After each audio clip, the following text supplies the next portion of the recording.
मैं अब आपके और शिवानी के बीच नहीं आना चाहती हूँ, इसलिए मैं जा रही हूँ लॉयर को ढूंढने, ताकि जल्द से जल्द आप इस बंधन से आजाद हो जाएं। आरोही अपनी बात बोलती हुई अपने कदम आगे बढ़ा रही थी। विक्रम ने उसे रोकने के लिए अपनी आवाज तेज करके कहा, मैं जानता हूं कि तुम शादी तोड़ने की जिद लेकर क्यों बैठ गई हो, क्योंकि तुम्हारे मन में अभी भी देवेश है और तुम उसके साथ अपनी जिंदगी बिताना चाहती हो। अब तुम्हें इस शादी को तोड़ने का एक बहाना मिल गया है।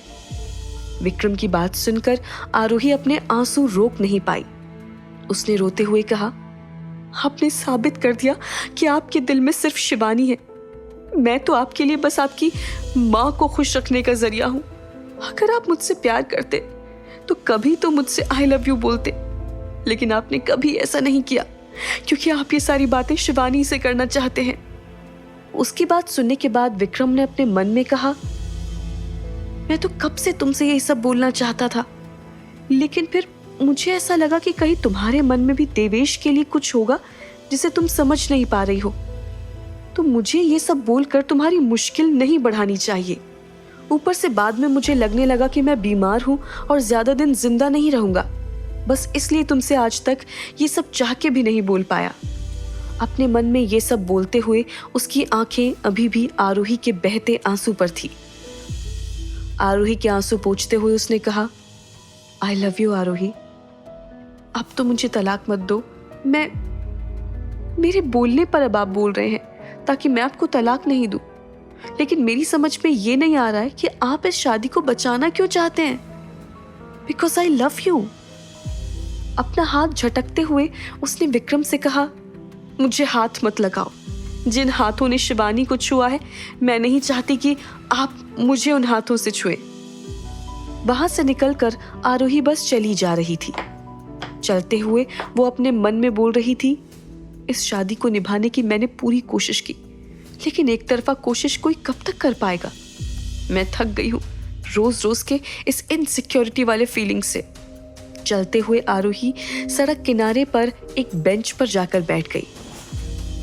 अपने चेहरे को ढककर जब आरोही रो रही थी तो उस वक्त दो गुंडे उससे कुछ दूर खड़े उसे देख रहे थे। दोनों गुंडे आरोही की तरफ बढ़ने लगे। उसमें से एक गुंडे ने जैसे ही आरोही की तरफ अपना हाथ बढ़ाया, हालांकि वो हाथ आरोही को छू सके उससे पहले ही किसी ने उस गुंडे का हाथ पकड़कर उसे एक जोर का थप्पड़ मारा। मारपीट की आवाज से जब आरोही ने नजरें उठाकर देखा तो पता चला कि वो देवेश था।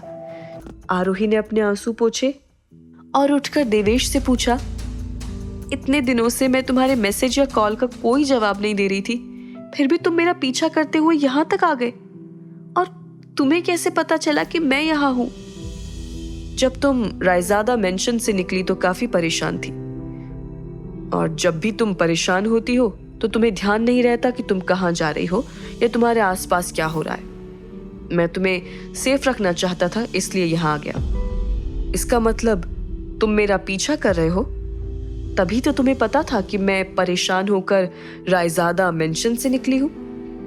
मैं तुमसे कितनी बार बोल चुकी हूँ कि अगर मेरा और विक्रम का डिवोर्स भी हो गया तब भी मैं तुम्हारे साथ शादी नहीं करूंगी, इसलिए तुम मेरा पीछा करना बंद करो। मैं यहाँ तुमसे अपने बारे में बात करने नहीं आया हूँ, मैं तुमसे बोलने आया हूँ कि भाई को डिवोर्स मत दो। उन्होंने जानबूझकर तुम्हारा दिल नहीं दुखाया था। कल तक तो तुम मेरी वजह से विक्रम से लड़ने को तैयार थे, पर आज मेरे पास अपने भाई की तरफदारी करने आए हो। ऐसा क्या हो गया? और तुम्हें कैसे पता कि मैं विक्रम को डिवोर्स देने वाली हूँ? मैं सारा सच जानता हूँ, तभी तुमसे बोल रहा हूँ कि जल्दबाजी में बिना किसी सबूत के कोई ऐसा डिसीजन मत ले लो जिसकी वजह से तुम्हें आगे चलकर पछताना पड़े। क्या बोलना चाह रहे हो? साफ साफ बोलो, मुझे तुम्हारी कोई भी बात समझ नहीं आ रही है। दरअसल भाई शिवानी के बिछाए जाल में फंस गए हैं।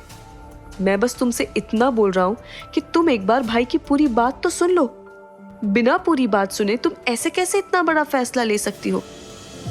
कौन सी बात सुननी है मुझे उनकी? बताओ मुझे। क्या तुमने कभी बहुत ज्यादा ड्रिंक की है? और क्या उसके बाद तुम्हें कुछ याद रहा है? अगर तुमने ड्रिंक नहीं भी की है तो किसी नशे में धुत आदमी को देखा कि उसने नशे में कुछ भी किया, उसे उस बात का होश था? सोचकर जवाब देना। गलती से एक बार मैंने ड्रिंक कर ली थी, उसके बाद मुझे कुछ भी होश नहीं था कि मैंने क्या किया। लेकिन इस वक्त इन बातों को पूछने का क्या मतलब है? अगर तुम ये सोच रहे हो कि तुम्हारी इन उल्टी सीधी बातों से मेरा मूड चेंज हो जाएगा तो तुम गलत हो। मैं तो कुछ नहीं बोल रहा, अपने सवालों का जवाब तुमने खुद ही दे दिया। दरअसल कल रात भाई ने शिवानी की जिद पर बहुत ज्यादा ड्रिंक कर ली थी, जिसके बाद उन्हें कुछ भी होश नहीं था। वजह चाहे जो भी हो, दोनों एक साथ तो थे। शिवानी जिस रात के लिए सालों से वेट कर रही थी, उसका इंतजार तो पूरा हो गया ना। और जब दोनों एक दूसरे से प्यार करते हैं तो मुझे नहीं लगता कि मुझे उनके बीच आना चाहिए। तुम्हें कैसे पता कि कल रात क्या हुआ था? विक्रम का तो फोन भी बंद था, क्योंकि भाई ने खुद मुझे ये सब बताया। भाई ने मुझे पूरी बात बताई कि उनके साथ क्या हुआ था। मुझे नहीं पता तुम ऐसा क्यों कर रहे हो, लेकिन अपने भाई की इतनी भी तरफदारी मत करो कि मेरे दिल में तुम्हारे लिए जो भी इज्जत बाकी है वो सब खत्म हो जाए।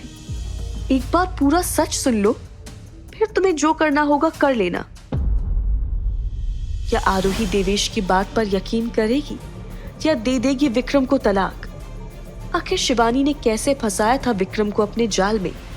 जानने के लिए सुनिए इस कहानी का अगला एपिसोड सिर्फ पॉकेट FM ऐप पर।